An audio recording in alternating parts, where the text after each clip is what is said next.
Hello first year. कल हमने बात की थी meaning and scope of microbiology. आज हम बात कर रहे हैं history and development in the field of microbiology. जो माइक्रोबायोलॉजी है उसका क्या इतिहास रहा है, पहले जो लोग हुआ करते थे वो किस प्रकार से इसकी जानकारी रखते थे नहीं रखते थे, इसके बारे में आज हम शुरू करते हैं टॉपिक में पहले से ही। कि जो एक पोयम थी, सबसे पहले कैसे मालूम चला था, जो आज खोज के लोगों ने हमें बताया है कि किस प्रकार से जो हिस्ट्री है या इतिहास है जो माइक्रोबायोलॉजी का वो सामने आया। ऐसा नहीं है कि आज ही हम इसको माइक्रोबायोलॉजी को समझ रहे हैं या इसके बारे में कुछ जानकारी रखते हैं। इवन क्राइस्ट से बिफोर क्राइस्ट भी ल्यूक्रेटियस नाम के जो एक साइंटिस्ट थे, या सॉरी एक पोएट थे, उन्होंने अपनी पोयम में एक शब्द का इस्तेमाल किया था।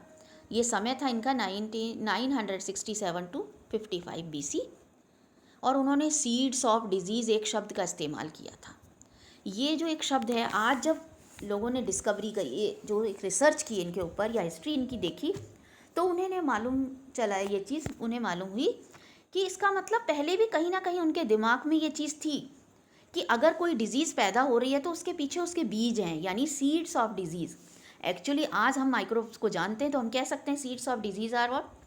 अगर वो डिजीज़ कांटेक्ट वाली है तो इसका मतलब वो क्या है, सीड्स ऑफ डिजीज़ेस का मतलब कहीं ना कहीं उसमें कोई ना कोई उनके प्रोपिग्यूल्स मौजूद हैं। ये एक हिस्टोरिकल पर्सपेक्टिव था ल्यूक्रेटियस का, जो कि हमने आपसे शेयर किया।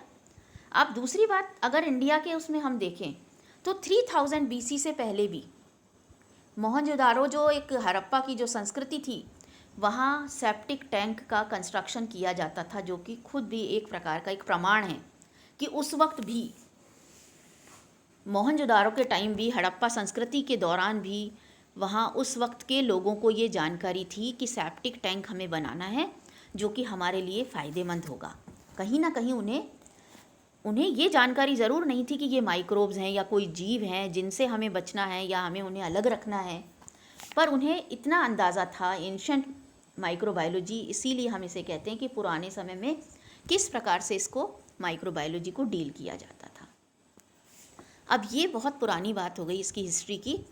अब अगर हम बात करें तो जो एक सामने आने लगी कि ये माइक्रोब्स ही हैं, ये किसकी खोज के द्वारा आने लगी, तो एंटोनी वॉन ल्यूवेनहॉक नाम के जो थे एक मर्चेंट थे, वो एक हॉलैंड में, और उन्होंने शौक था उनका, उन्होंने लेंसेस को आपस में मिला करके ग्लासेस, उनको लेंसेस फ्रॉम ग्लासेस उन्होंने बनाए, और उसको बना करके उन्होंने एक सिंपल माइक्रोस्कोप, कंपाउंड माइक्रोस्कोप बनाया। और उस कंपाउंड माइक्रोस्कोप से उन्होंने जो टीथ स्क्रैप था, जो दांतों की खुरचन थी, उसे देखा, और देखने के बाद उन्होंने उसे नाम दिया एनिमलक्यूल्स। और वो बहुत आश्चर्यचकित थे कि ये, जब उन्होंने माइक्रोस्कोप की फील्ड में उन्हें इधर उधर घूमते हुए देखा, यानी उनके मूवमेंट को उन्होंने फील किया कि ये मूवमेंट कर रहे हैं, बहुत ही एक बड़ी, उनके लिए एक बड़ी बात थी उस वक्त। आज हमें कोई इस तरह का दिखाए तो हमें उतना आश्चर्य नहीं होगा, क्योंकि हम देख चुके हैं, जान चुके हैं। तो उन्हें लगा कि ये तो कुछ ज़रूर इसमें जान है, या इसे लाइफ है ये एक तरह की, और उसे एनिमलक्यूल कहा गया, और हम आज उसे बैक्टीरिया के नाम से जानते हैं। इसीलिए कंपाउंड माइक्रोस्कोप की खोज और बैक्टीरिया की खोज के कारण हम ल्यूवेनहॉक को फाउंडर ऑफ माइक्रोबायोलॉजी कहते हैं, जनक कहते हैं एक तरह से। उन्होंने नींव डाली इसकी माइक्रोबायोलॉजी की, क्योंकि माइक्रोब्स को सबसे पहले उन्होंने ही देखा। अब माइक्रोब्स की बात हमने कर ली, अब बात करते हैं हम थ्योरी ऑफ स्पॉन्टेनियस जनरेशन की। कि उस वक्त जब हिस्टोरिकल हम पर्सपेक्टिव में बात कर रहे हैं, तो जो एरिस्टोटल का टाइम था, उन्होंने प्रोपाउंड करा, यानी अरस्तु ने थ्योरी दी स्पॉन्टेनियस जनरेशन की, और कहा कि the different animals may have taken place from soil और प्लांट्स और अदर ऑर्गेनिजम्स। यानी उनका मानना था कि ये एक तरह से ए बायोजेनेसिस है। इसको हम स्पॉन्टेनियस जनरेशन को ए बायोजेनेसिस के नाम से भी जानते हैं, क्योंकि उनका ये कहना था कि जो ओरिजिन ऑफ माइक्रो ऑर्गेनिजम्स है फ्रॉम नॉन लिविंग मटेरियल है, और इसी नॉन लिविंग मटेरियल के कारण उसे हम ए बायोजेनेसिस कहते हैं, या स्पॉन्टेनियस जनरेशन। जब स्पॉन्टेनियस जनरेशन की बात उठ रही थी, और उस वक्त बहुत सारे लोगों का ये मानना था, उसी तरह से वर्जिल ने भी 70 to 19 BC के आसपास उन्होंने अपने व्यूज़ दिए ऑन आर्टिफिशियल प्रोपोगेशन ऑफ बीज। बीज में मधुमक्खियों के उसमें प्रोपोगेशन कैसे होता है, उन्होंने भी यही कहा कि थ्योरी ऑफ स्पॉन्टेनियस जनरेशन ही है सही। फिर ल्यूवेनहॉक सामने आए, उन्होंने एनिमलक्यूल्स को देखा, और तब अभी तक भी मतलब ये चीज़ तय नहीं हो पा रही थी कि जन्म कैसे होता है किसी ऑर्गेनिज्म का।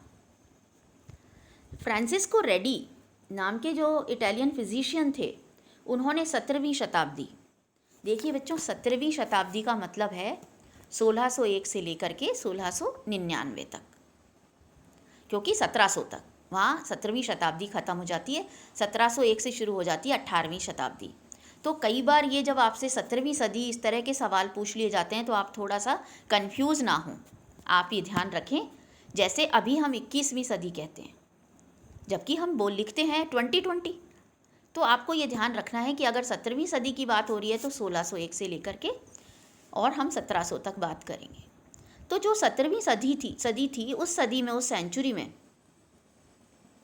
जो फ्रांसिस्को रेडी नाम के इटालियन फिजिशियन थे, उन्होंने एक बहुत बड़ा कुठाराघात किया इस स्पॉन्टेनियस जनरेशन पर या ए बायोजेनेसिस पर। और उन्होंने अपने एक्सपेरिमेंट के द्वारा बताया कि जो एक उन्होंने फ्लास्क लिया, उसमें मीट रखा उसे, और उसको पूरी तरीके से उसको बांध के रख दिया उन्होंने, और बांधने के बाद उन्होंने गॉज से जब उसे बांधा तो उन्होंने देखा कि उसमें जो इंसेक्ट्स थे वो बॉर्न हो गए थे। यानी रेडी का जो एक्सपेरिमेंट था ऑन पुट्रीफाइंग मीट, उसने ये मिथ को ब्रेक कर दिया था। He presented that if putrefying meat is kept in a container and the opening of the container is tied with a gauze, the flies cannot lay eggs on this putrefying meat and their next generation would not be born। इसका मतलब ये कि अगर आप हवा जो है, हवा को अगर आप रोक देंगे तो उसमें कोई मैगेट पैदा नहीं होंगे, फ्लाइज पैदा नहीं होंगी, लेकिन अगर आपने उसे खुला छोड़ दिया तो उसमें मैगेट्स पैदा होंगे। इसका मतलब something is there in the air. उनका ये कहना था कि लिविंग नॉन लिविंग मटीरियल से कुछ भी पैदा नहीं होता। तो ये एक बहुत बड़ा एक डेथ ब्लो था थ्योरी ऑफ स्पॉन्टेनियस जनरेशन के ऊपर। फिर लज़ेरो स्पैलेंजानी ने एक और अच्छी बात कही। उन्होंने सबसे पहले स्टेराइल कल्चर मीडियम का जो कॉन्सेप्ट था कि अगर आपको किसी भी चीज़ को स्टेराइल करना है, बिल्कुल उससे कंटामिनेशन या संदूषण मुक्त करना है, तो उन्होंने कहा कि बॉईल करके मीट को अगर आप प्रॉपरली सील कर दें तो उसमें कोई माइक्रोब्स पैदा नहीं होंगे। और उस वक्त के साइंटिस्ट के लिए ये लज़ेरो स्पैलेंजानी की बहुत बड़ी एक खोज थी कि उन्होंने कल्चर मीडियम को स्टेराइल करने का तरीका बता दिया था कि बॉईल करके अगर आप उसे वैक्यूम उसमें क्रिएट कर दें या सील कर दें उसको प्रॉपरली, तो उसमें कोई भी माइक्रोब पैदा नहीं होगा। फिर बीच में 1748 में जॉन नीडहम ने फिर से अपनी कोशिश की कि स्पॉन्टेनियस जनरेशन को वो बताएं, लेकिन वो फेल हो गए इसमें। और स्पैलेंजानी का जो था एक कॉन्सेप्ट, और he confirmed in the beginning of 19th century, इसको बिल्कुल बता दिया कि दिस इज़ बायोजेनेसिस ओनली। और इसी बायोजेनेसिस के आधार पर जो स्पैलेंजानी की थी जो खोजें, उनके आधार पर एपर्ट जो थे, एक पर्शियन कन्फेक्शनर थे बनाने वाले टॉफ़ी वगैरह ये सब चीज़ें, चॉकलेट्स, और उन्होंने एक आर्ट को डेवलप कर लिया किस तरह से फूड को प्रिजर्व किया जाता है, स्टराइल किया जाता है कैनिंग करके, यानी केन करके, उसको बंद करके। शुल्ज ने, श्वान ने, बहुत सारे साइंटिस्ट ने इस पर काम किया, अपनी अपनी बातें सामने रखी, लेकिन जो लास्ट एक वो था एक तरह का death blow to spontaneous generation, वो लुई पास्चर के द्वारा दिया गया।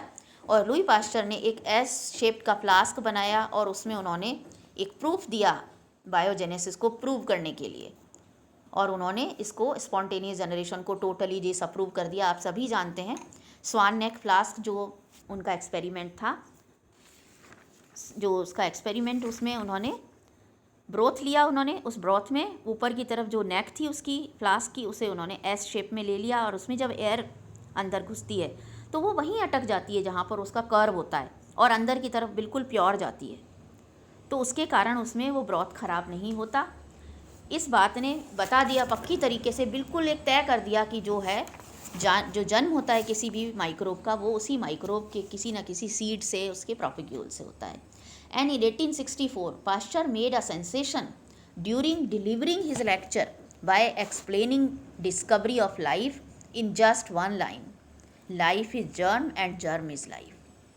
ये पाश्चर ने बात कह कर के तय कर दिया पूरी तरीके से कि जो बायोजेनेसिस है वो बिल्कुल गलत है, और जो ये आपका बायोजेनेसिस है वो बिल्कुल सही है कि किसी भी जीव का जो जन्म होता है वो उसके किसी ना किसी बीज के द्वारा या माइक्रोब के द्वारा ही या प्री एग्जिस्टिंग लाइफ के द्वारा ही होता है।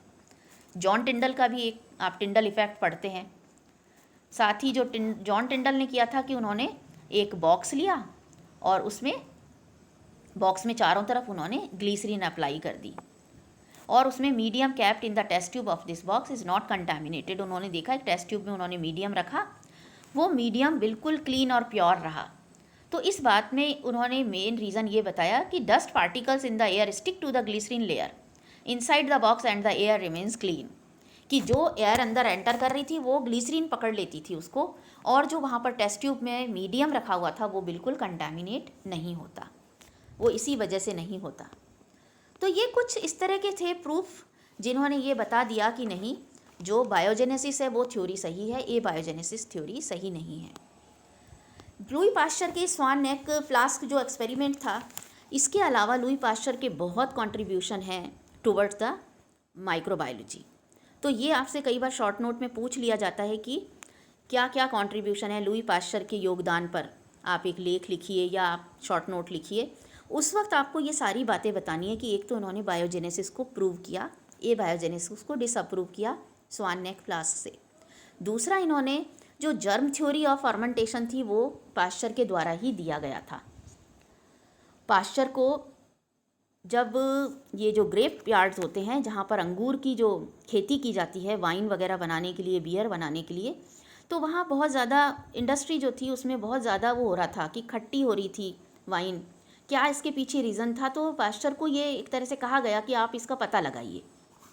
तो पाश्चर ने ये नोट किया कि जो अल्कोहलिक फर्मेंटेशन होता है उसमें ईस्ट काम में आती है और different type of small spherical cells हैं वो काम करती हैं वहाँ, वो एक्टिव होती हैं वहाँ।